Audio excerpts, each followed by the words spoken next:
Ce que tu vas retrouver aujourd'hui, c'est principalement du contemporain, un graphique et puis de la fantaisie. Je te propose de commencer sans plus tarder avec le premier livre que je te présente. C'est la trilogie new-yorkaise de Paul Auster. C'est un auteur américain qui a écrit la trilogie new-yorkaise en 1987 et cette trilogie se compose de La Cité de Verre, Revenant et La Chambre décorée. Je l'ai ici aux éditions Babel et le roman a été traduit de l'anglais par Pierre Furlan. J'ai effectué une lecture commune pour cette trilogie, en tout cas une lecture commune en partie avec Annabelle, puisqu'elle m'a abandonnée en cours de route, mais au moins ça m'a permis, d'acheter mon premier Paul Auster et de le lire également, parce que je n'avais encore jamais découvert cet auteur. Donc rien que pour ça, je suis très contente. Et puis voilà, ça m'a un peu poussée à la terminer. Alors, dans cette trilogie, chaque histoire, chaque partie va nous faire suivre un personnage qui, de fil en aiguille, ne sait plus qui il est. De manière générale, Auster joue avec les noms, joue avec les personnages, joue avec les rôles et fait plein de clins d'œil d'une partie d'un tome à un autre. Tout ça, ça aurait pu, en tout cas sur papier, ça me plaisait, mais il y a quelque chose qui de manière générale ne m'a pas plu et c'est pour ça que globalement mon avis est mitigé quant à cette lecture. Pour que tu aies un aperçu de l'histoire, dans La Cité de Verre, on va suivre un personnage qui s'appelle Quinn. Il est écrivain et un jour il reçoit un coup de fil.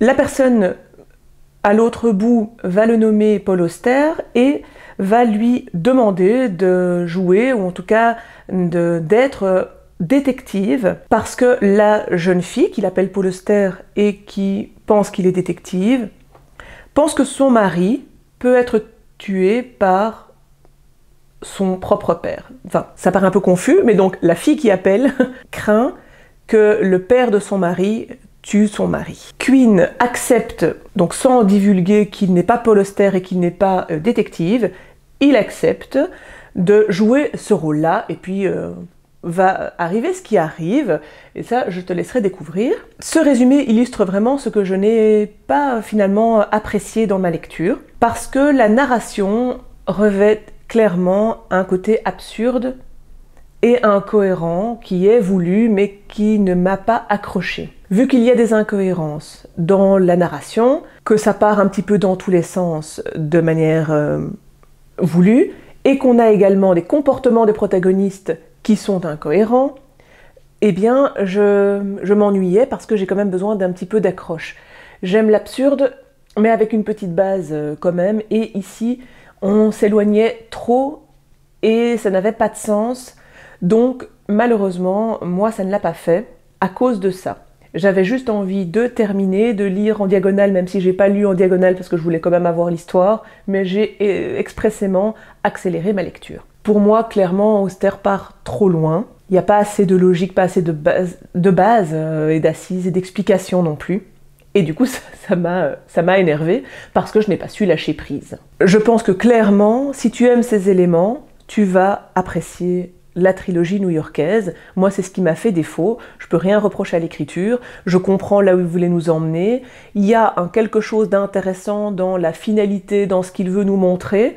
Mais finalement, il faut un peu peiner pour arriver à la fin. Si ce sont des ingrédients qui te plaisent, honnêtement, fonce.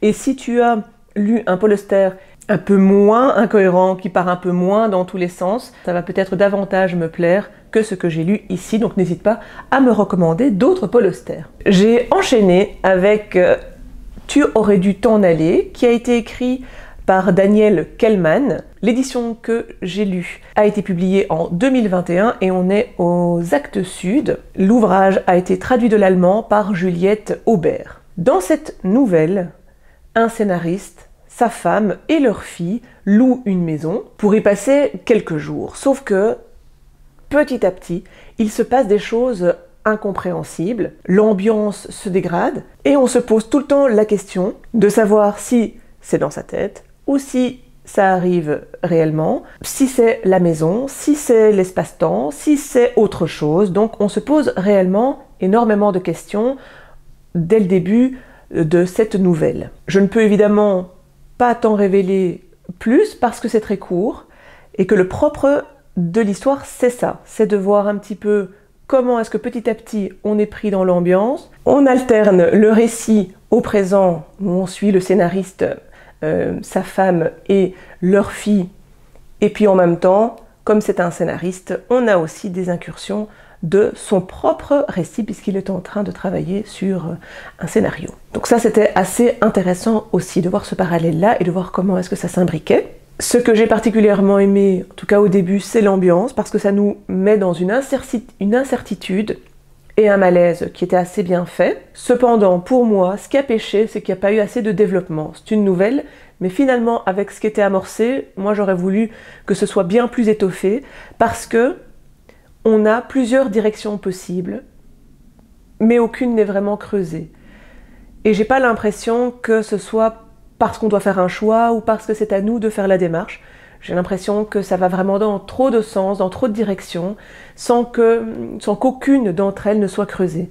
Et donc pour moi, ça, c'est dommage, ça m'a manqué. J'aime quand même quand certains éléments se recoupent, et ici, je n'ai pas eu ça. Donc voilà, j'aurais voulu un petit peu plus de liant, de cohérence, d'explication. Peut-être qu'on s'éparpille un petit peu moins et qu'on creuse vraiment beaucoup plus certaines des thématiques ou des directions qui ont été choisies.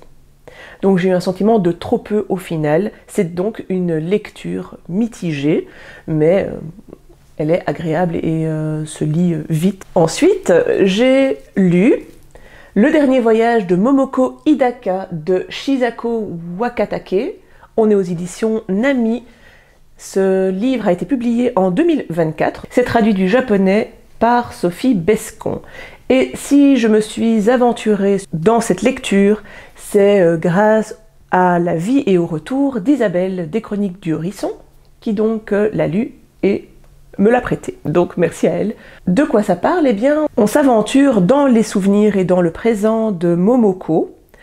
Momoko a 75 ans et on va cheminer avec elle dans ses pensées, sa solitude, sa façon de vivre. Il y a donc très peu d'action puisqu'on est dans son quotidien et c'est assez immersif parce que il y a pas mal de références aux mœurs du Japon, au folklore japonais, et donc c'est assez intéressant et très immersif puisque ce sont tous ces petits détails qui rendent le tableau très vivant et qui nous permet d'appréhender vraiment la vie au Japon dans ces petits détails et au jour le jour. J'aime quand c'est contemplatif et que l'aspect psychologique est mis en avant. Ici, c'est le cas, mais malheureusement, alors que c'est un ouvrage assez court, j'ai pas toujours été séduite par la plume.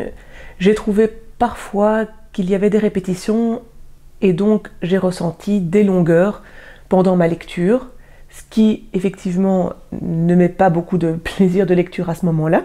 Donc je trouvais que dans les pensées ou dans les flashbacks de Momoko, de la vie de Momoko, c'était parfois un peu redondant ou lassant ou pas très utile. J'ai aimé les thématiques qui sont abordées.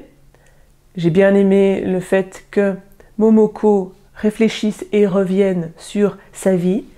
Par contre, j'ai trouvé aussi qu'il y avait certaines incohérences entre les comportements et les pensées de Momoko. Par exemple, elle réalise 15 ans après des choses, alors qu'elle dit que c'est il y a 15 ans qu'elle les a réalisées.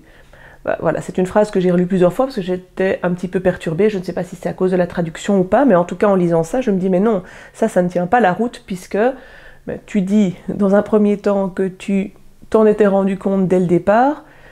Or, la réflexion commence 15 ans après, comme si ce n'est que 15 ans après que tu le réalises. Donc voilà, ce sont ce genre d'incohérences qui ne m'allaient pas. Alors c'est pas ça, dans la vie on peut être incohérent, mais j'avais pas l'impression ici que ce soit cette volonté-là de montrer les petites incohérences de l'humain.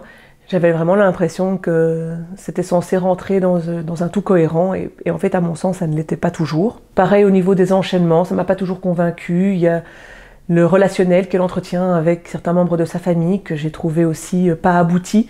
On amorce certaines choses, elle dit certaines choses et finalement elle ne les met pas en application, ou on n'en parle plus après alors que c'est censé être central dans l'histoire. Donc voilà, moi clairement c'était pas assez pour que ça me plaise et que ça me parle ou que ça me laisse un impact. Donc voilà, en plus j'ai peu été touchée par le personnage de Momoko. Donc c'est aussi une lecture mitigée, mais si tu as retrouvé certains éléments qui te parlent, que tu as envie de le tester tout simplement, eh bien évidemment fais-toi plaisir. Je ne sais pas si ça va te faire plaisir, mais j'enchaîne avec une autre lecture mitigée. Ce topo, c'est le topo du mitigeage, c'est le topo du mitigé. J'ai lu Le procès du cochon, qui a été écrit par Oscar Coupe-Fan. C'est un auteur français et Le procès du cochon a été publié par les éditions Grasset en 2019. Ici aussi, on est dans un court roman contemporain qui nous plonge, dès les premières lignes, dès le premier chapitre, dans la tête d'un cochon qui chemine tranquillement, qui cherche à manger parce qu'il a faim. Jusque-là, rien de très extraordinaire. Il croise un bébé dans la cour et il va le mordre parce que il a faim et donc voilà, il mord ce qu'il trouve.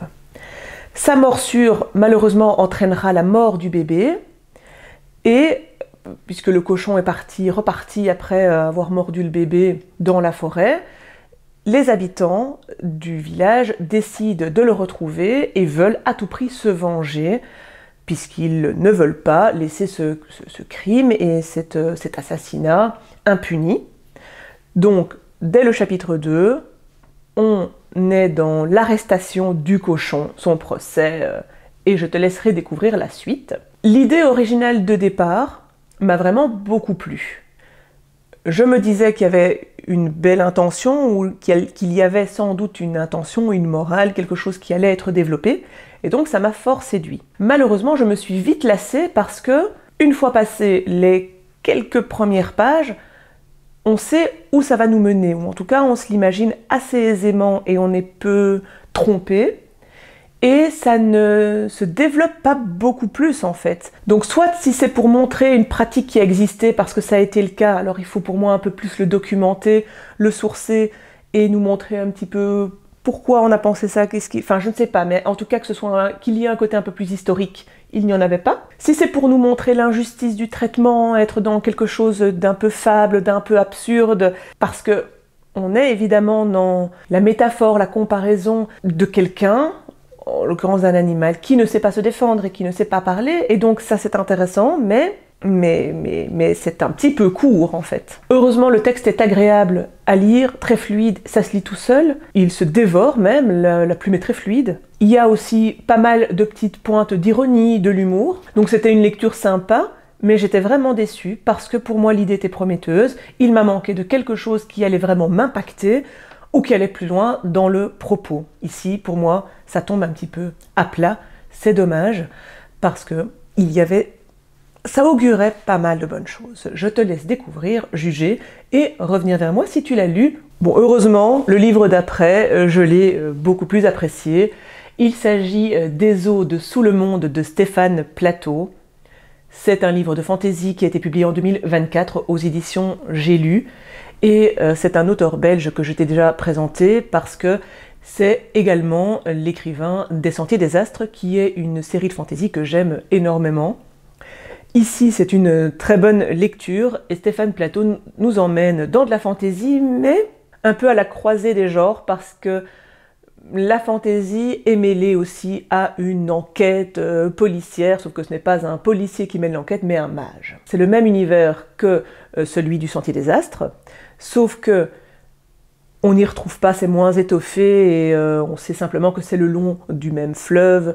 Donc voilà, il y a des similitudes, mais évidemment ce n'est pas aussi creusé que les Sentiers des Astres, mais ça reste sympathique de rester dans cet univers qui est très, très original et très inconnu, évidemment parce que c'est de la fantaisie et que c'est un univers imaginaire, mais c'est très dépaysant. Dans cette histoire, il y a eu une montée des eaux, mais tellement importante que ça a noyé, inondé énormément de choses et qu'en même temps ça a fait apparaître une corneille blanche, puis un spectre. Voilà, je te laisse, ça je ne vais pas t'en dévoiler plus, mais ces apparitions font suite à la montée des eaux et elles apparaissent dans une des deux communautés religieuses qui rivalisent depuis des décennies. Un mage est appelé par la communauté rivale parce qu'elle a envie d'apaiser les choses, elle demande à ce mage d'aller enquêter et si possible de pouvoir réduire et faire disparaître ces apparitions. Dans la communauté adverse, il y va, il enquête, mais pour faire disparaître ces apparitions, il faut comprendre pourquoi elles sont là et d'où elles viennent. La plume de Stéphane Plateau est vraiment super belle. Je l'ai moins ressentie que dans Les Sentiers des Astres, mais je pense que c'est parce qu'ici on est quand même un peu plus tourné vers l'action, alors que Les Sentiers des Astres pouvaient déployer vraiment l'univers, les personnages, prendre son temps, et donc elle était bien plus visible et la poésie pouvait plus s'exprimer, je trouve. Et il n'en reste pas moins que c'est très agréable de lire quelque chose qu'il écrit, et ici, ça n'a pas manqué. J'ai beaucoup aimé l'ambiance, on a des éléments gothiques, on est dans des monastères, dans des cryptes, il y a des apparitions, un spectre, ça fonctionne super bien. J'ai beaucoup aimé aussi la psychologie des personnages, parce que chacun est assez bien campé, ça reste assez court, c'est pas toute une saga qu'on développe, et malgré ça, il y a quand même quelques personnages très forts qui me restent encore en tête, et donc je pense que ça c'est quand c'est bien fait, parce que s'ils nous restent en tête, alors j'ai plus leur prénom, par contre je les visualise encore très fort. Il y a une métaphore qui a été utilisée que je ne te révélerai pas parce qu'évidemment ce serait très spoilant, mais j'ai adoré cette idée là. Donc si on aime les secrets, les éléments honteux, les culpabilisations, un petit fond de magie, d'enquête, on est servi.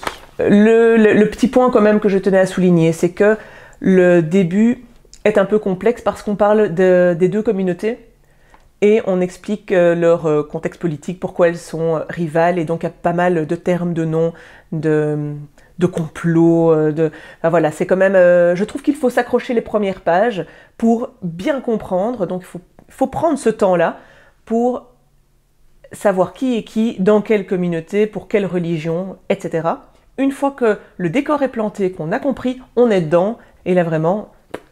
tout en découle, ça se déroule, le reste s'enchaîne vraiment très très facilement. Voilà, donc on est tenu en haleine, il y a parfois des petites scènes un peu effrayantes, donc c'est un one-shot qui est extrêmement réussi pour moi, très très bonne lecture. Et puis je finis avec ce chouette graphique, Le Partage des Mondes, d'Olivier Grenson. On est aux éditions Le Lombard, et c'est une publication récente puisqu'elle a été publiée en 2024. Ici, on est sur une bande dessinée qui a également des aspects historiques parce que le contexte de ce graphique est le Londres en novembre 1940, donc en plein sous les bombardements et en plein blitz. Notre narrateur, qui est ici le vieil homme, va croiser la route de Marie, qui est la jeune fille au béret rouge. Marie est à la recherche de sa maman parce que pour sa sécurité, sa maman l'a envoyée dans une autre ville, enfin dans un autre pays, puisqu'elle est partie en Écosse, mais elle l'a fait revenir parce qu'elle préférait l'avoir près d'elle. Et donc quand Marie est revenue à Londres, elle était censée retrouver sa maman, mais elle s'est égarée et donc n'a plus retrouvé son groupe avec les autres enfants qui attendaient leurs parents. En chemin, elle croise donc ce vieil homme, et puisqu'il y a une alerte à la bombe, il est obligé de récupérer Marie et ils doivent aller dans un abri. Donc ils se retrouvent évidemment tous les deux, et l'enjeu de la bande dessinée, c'est de voir un petit peu si elle va pouvoir retrouver ses parents ou pas, et puis qui sont ces personnages, quelles sont leurs vies, surtout la vie du vieil homme, et puis qu'est-ce que va amener cette relation entre les deux protagonistes. Le graphisme, je l'ai trouvé excellent. C'est un crayonné qui est très doux, qui est dans les tons gris, avec quelques petites touches de couleur un peu pastel. On reste dans l'ambiance, évidemment, avec ce contexte qui est tragique, et quelques notes, quelques touches de couleur. Il y a un côté qui est très réaliste. Moi, j'aime beaucoup ces graphismes-là. Je ne t'ai pas montré, mais si tu lis la BD, tu comprendras. Et en tout cas, tu pourras voir qu'il y a un contraste entre les planches que je t'ai montrées qui sont vraiment dans des teintes plus sombres, même s'il y a quelques touches de couleur, et d'autres planches qui sont extrêmement colorées. Et ça, je te laisse découvrir évidemment pourquoi. Donc ce contraste-là, cette différence-là, je trouve est intelligente, bien choisie, bien faite et jolie. Pareil avec le petit côté crayonné, moi j'aime bien parce que ça se donne un petit côté désuet, un petit côté du passé. Voilà, donc le graphisme a une place très importante. J'ai beaucoup aimé l'histoire, j'ai beaucoup aimé les personnages aussi que j'ai trouvé intéressants et attachants. J'ai été très touchée par leur vécu et leurs relations. Et puis, j'ai adoré les messages de l'auteur, la manière qu'il a de les distiller. Bref, c'était un excellent moment de lecture qui allie le fond, la forme et un brin d'historique avec un très bon message. Donc je termine ce topo avec une bande dessinée que je recommande fortement et qui m'a en tout cas fait passer un excellent moment. Voilà, c'en est tout pour aujourd'hui. N'hésite pas comme d'habitude à me dire ce que tu en as pensé, si certains t'ont donné envie, même si moi je ne les ai pas appréciés à outrance. Et puis tu peux me dire aussi ce que tu as lu dernièrement, si tu as eu des coups de cœur, si tu en as lu certains qui se rapprochent de ceux que je t'ai présentés aujourd'hui, ou finalement lâche-toi et dis-moi tout ce que tu as envie de me dire, même juste un petit emoji pour me dire que tu es arrivé jusqu'ici, ça me ferait plaisir et ça me fait plaisir. Donc voilà, je remercie en tout cas tous ceux qui le font à chaque fois ou même juste ponctuellement, je le dis pas assez, mais vraiment un grand merci pour toute personne qui like, qui partage et qui commente. Donc voilà, ça me fait extrêmement plaisir et je suis très reconnaissante de ça. Je te souhaite un excellent week-end, une excellente semaine, peu importe. En tout cas, que le plaisir de lire soit avec toi.